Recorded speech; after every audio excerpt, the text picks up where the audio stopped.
saw me at my worst. Does it get any better than this? But the foundation first. No surprises later. Then we laugh. All right. Welcome back, everyone. We are at If It Be Your Will podcast today, recording a great episode with Mallory Hawk, who is coming to us from Philadelphia. And Mallory is I'm very excited to have this conversation because I think she has a really cool story, but she has a record coming out this summer called Chinook. And I got the privilege of listening to it, and it is a really great record. Mallory, congrats on that first off. And it's such a fusion of so many different styles, but has this line that runs through the whole record that attaches it to some of the things we'll talk about today, I'm sure. So Mallory, thanks so much for carving a little piece of time for us to chat about you, your music, and this great record that's coming out. Oh, thank you so much. Yeah, I am excited. And I'm excited to talk about how it is quite varied and all over the place. That was something that was very present in my mind. So, right. Well, all over the place. Yet, like I said, there's this thread that runs. Definitely, like you get a sense of who you are as a songwriter, which I really appreciated. But before we dive into this great new record, Chinook, that will be coming out in July, I was kind of like a foundational kind of question, Mallory, and I've been reading up on you and finding some information out about how you grew up, and you had two music fanatics that you grew up around. That's what I read, fanatics. And I imagine, I can only imagine that had a huge effect on you as a child. Can you recall some of those memories about music, your family, like things that kind of like are still with you today as to why you're on this, musical journey that you're on now? Yeah, 100%. I mean, it has my parents have everything to do with the way that I am in so many ways. And they were, big physical media people. We had all kinds of records and CDs and cassettes. And, some of my fondest and most like impactful memories are just like being in a car with my mother and, listening to various things she had in there. We had the singles soundtrack on cassette. So a lot of that, it opens up with Wood by Alice in Chains, which is so iconic. But there was the first CD I was ever my own was Jagged Little Pill by Alanis Morissette. I think I liked it so much that my parents were kind of like, we're going to get you your own CD. And I was 4 years old, and we were in the military and we got stationed in Hawaii, and there's all kinds of footage of me dancing around to the Cranberries and all things like that. So, and I also really credit my mom for getting me into much weirder things like XTC or, Kate Bush. And there's like a big Frank Zappa line that runs through my whole dad's side of the family. So a lot of weird guitar music really was like my foundation. And I think when I started writing songs and realizing later on, I was like, oh, that's why I play guitar like that. Like that makes sense, But they took me to shows when I was really young, and they still go to shows now. They're still huge music fanatics. We listen to music together a lot, very actively, as like something we're presently doing. So that's cool. And what did they think about where you are today and kind of your journey itself in this musical, dimension that you're in? What do they talk to you about? Like, do you guys talk about your songwriting and the meaning behind the songs, and did they give advice, suggestions? Like what's their relationship with your music now? Yeah, they're so supportive, and I think we all maybe looked at music as something that we admire, not something that we would do, and it took a long time, but I really did dive headfirst into it. And I think that they've been really supportive of that. And I think, it's like my dad plays a lot of guitar, and has a lot of guitars, but I remember he was just kind of like, how do you come up with the chords? Like, how do you write this thing? And I'm like, I don't know. I've got these feelings and they won't go away until I write the chords and I sing the thing. But yeah, I mean, I show them really early versions of songs. As I was recording my record, I would show them songs and we play them really loud as a family. And yeah, it's been really great because I really care about their opinion. I think that they have great taste. So Totally. Well, you were raised on their music, right? So yeah, I'm sure they love seeing the connections that you've made to the stuff they used to listen to. Because yeah, there's a lot of. And how did you, like, when was it that you started, Mallory, kind of like starting to pen tunes, like, like playing guitar and saying, okay, I want to write my own songs? Like, how did that evolve out of your childhood or your young adulthood? it took a really long time, to be honest. I think you know, in the 90s, it was like a lot of pop stars. And, I just never saw myself in someone. And I listened to a lot of emo growing up, and there wasn't really a lot of women. I just like couldn't find, where I could place myself and be like, oh, I could do that, until I moved to New York City in 2018. And I was kind of like, oh, my friends are just recording these songs and then stepping on a stage and playing those songs. And I really couldn't believe it. I mean, they just went out and did it. And that was like really such a pivotal moment for me. But, it was such a gradual process from like, I played violin when I was like in grade school. And then I wanted to play drums because I wanted to hide. I was kind of like, that's an instrument where I can rock out, but I'm not the center of attention. And, eventually I got better and better at guitar. Eventually I sang while I played guitar. And like, I wrote some really bad songs and I sounded really bad for a long time. It was not, I didn't pick up my instrument and suddenly I was a songwriter. It was like, over a decade of. That's right. That yeah, one must go through to get there, right? I mean, lots of practice and, like you said, a lot of like, this sucks. Like, shelve it. Yeah. How did you start to realize when you were onto something? Now, I had read about Revolver, which is one of the singles off the record that's coming out, Chinook. And that was a song that you said that just came to you. It started happening. And you were in a music theory class. Is that correct? Where you song? Yeah. Tell us a little bit about what your process was normally and what happened with Revolver and like how they were different. Yeah, totally. I mean, I think I'm always looking for music that makes me feel a little weird and makes me feel a little off. Like I like when the chords are odd or the riffs are really strange. And, I think I was always trying to write really, really interesting music instead of maybe writing music that people would like, And I think eventually I learned how to fuse both of those things. But, Revolver wasn't supposed to be on the record. And yeah, when I finished making the record, I kind of, I was like, man, I really want to learn the shorthand of music theory. I really want to understand what I'm doing better. And I just thought that it would take me to, the next level. And yeah, so I started that music theory class immediately after I was done recording.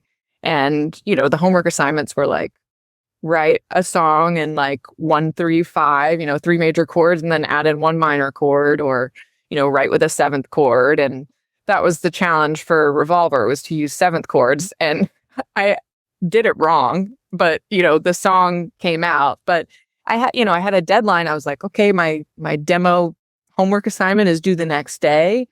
And it was like late at night. And I went up there and, I was having a lot of feelings that clearly needed to come out. And once I had just chosen that chord arrangement and locked it in, it was like, well, there it is. Like all my feelings just came out all at once. And I was like, that was kind of easy.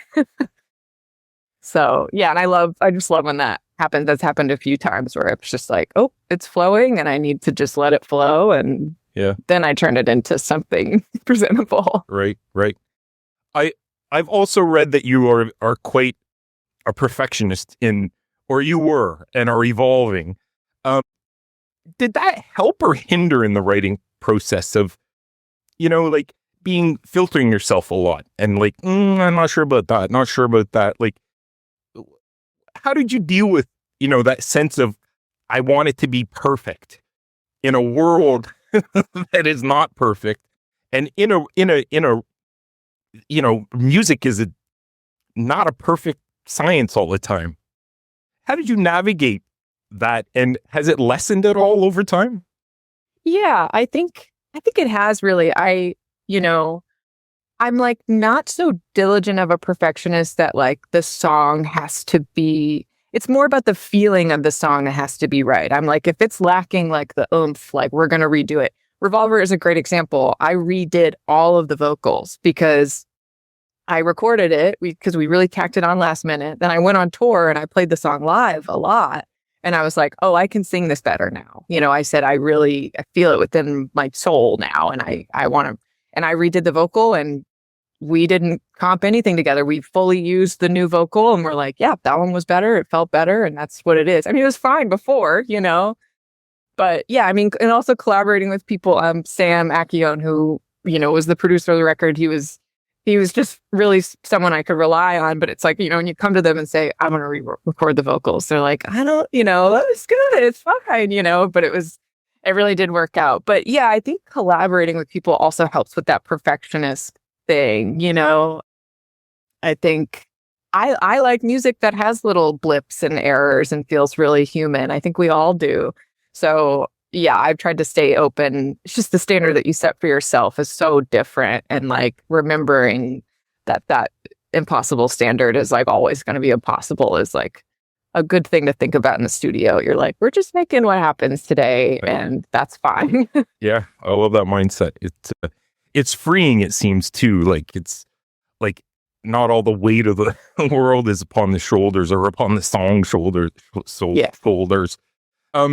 When you bring a song into, the recording process, what are your expectations? Like, how much freedom do you give your collaborators? Because you have a long history of collaborating, right? Like you said, drumming, bassing, and then you started doing backup vocals.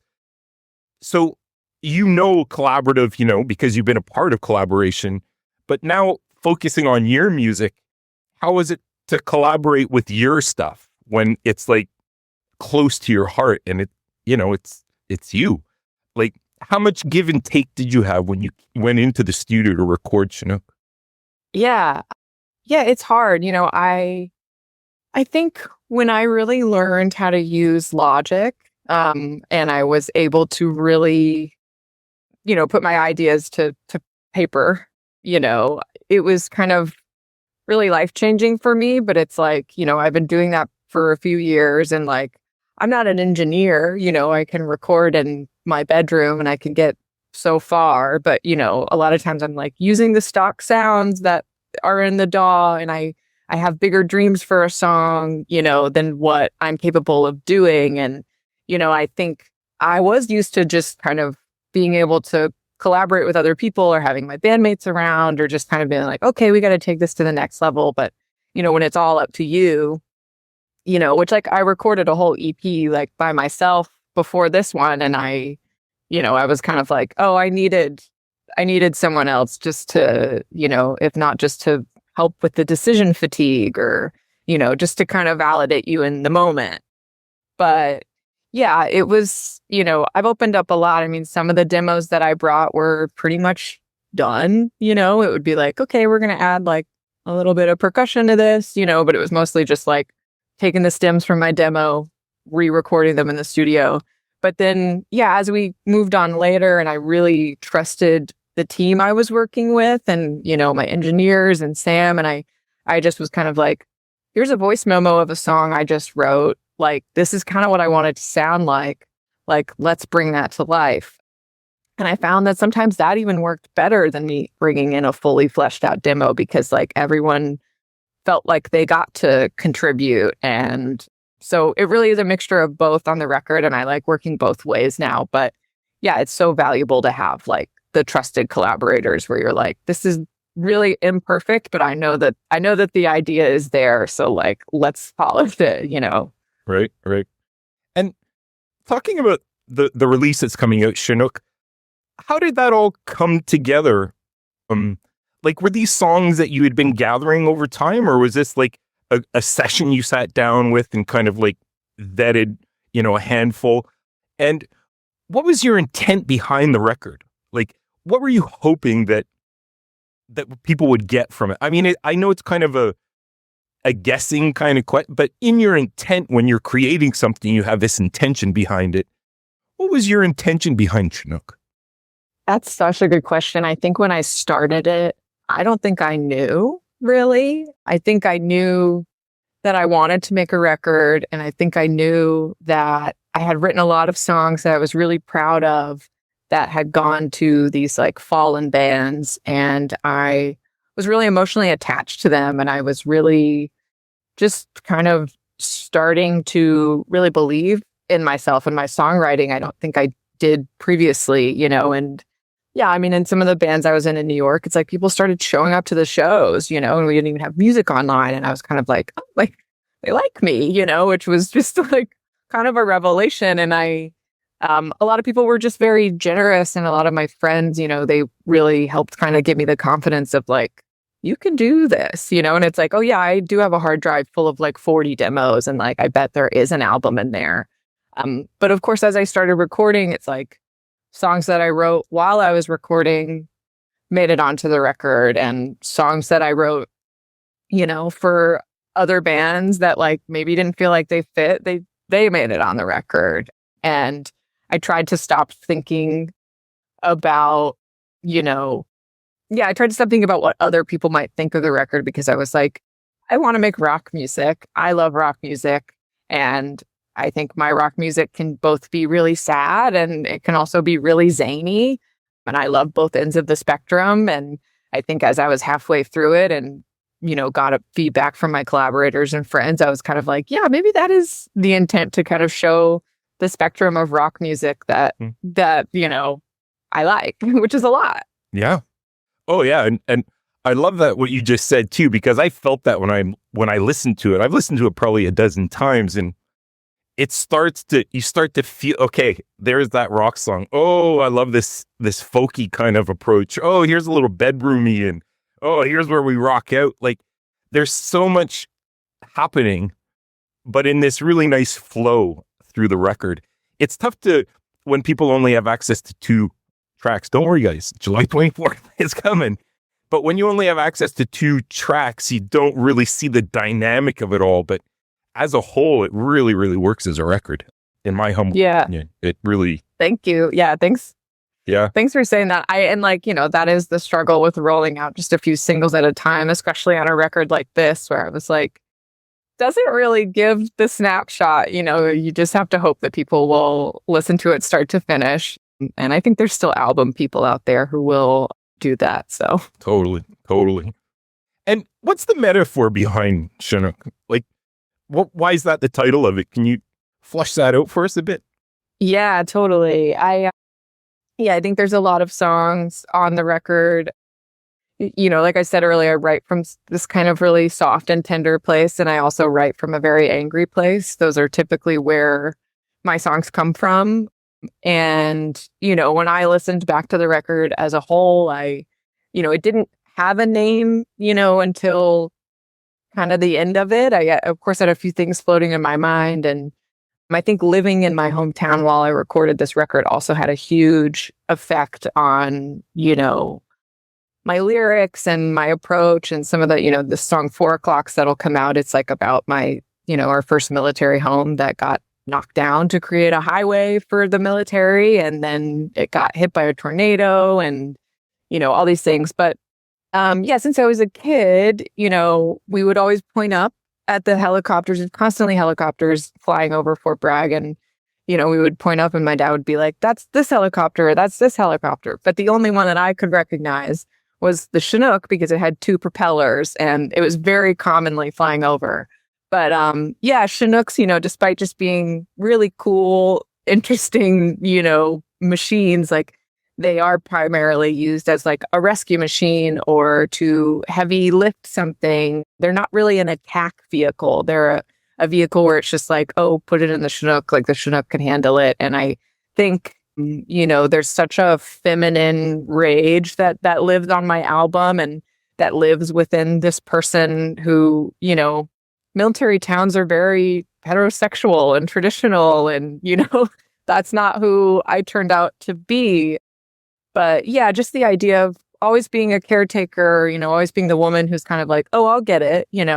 I've struggled with that my whole life. Like I've always needed to be a little more assertive and to speak up for myself and, ask for help. And I'm pretty bad at that. Instead, I'm just like, give me the weight. I'll carry the weight. And That's the Nook.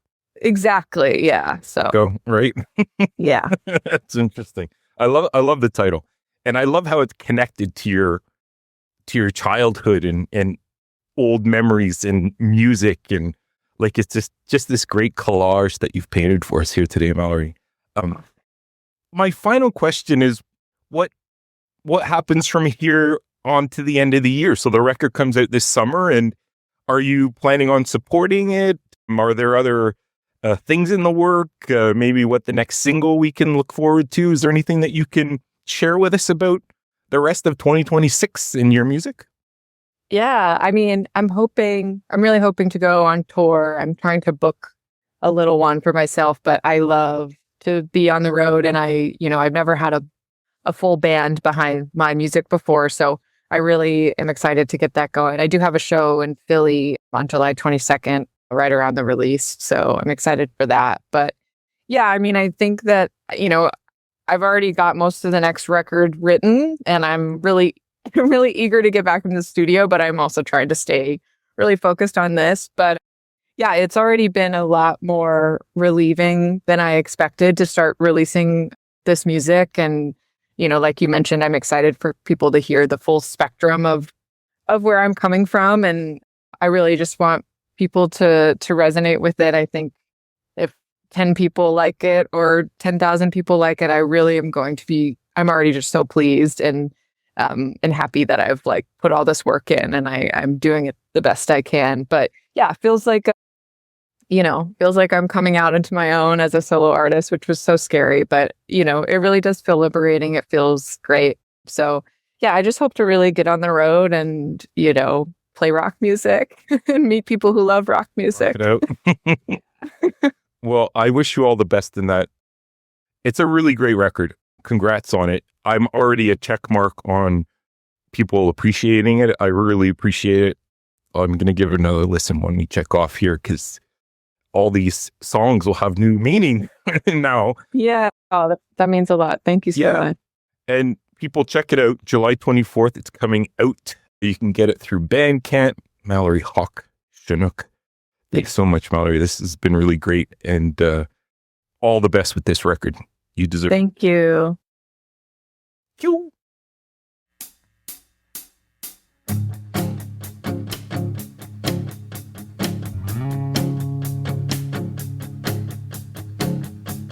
You saw me at my worst. Does it get any better than this? Built the foundation first. No surprises later. Then we laughed till it hurt. And I wondered why you're still here. And I wondered why you come back to see me. I wondered why, and I wondered why you come back to see me. I wondered why, and I felt alive. Won't you come right back to see me? Wondered why, I wondered why. Won't you come right back?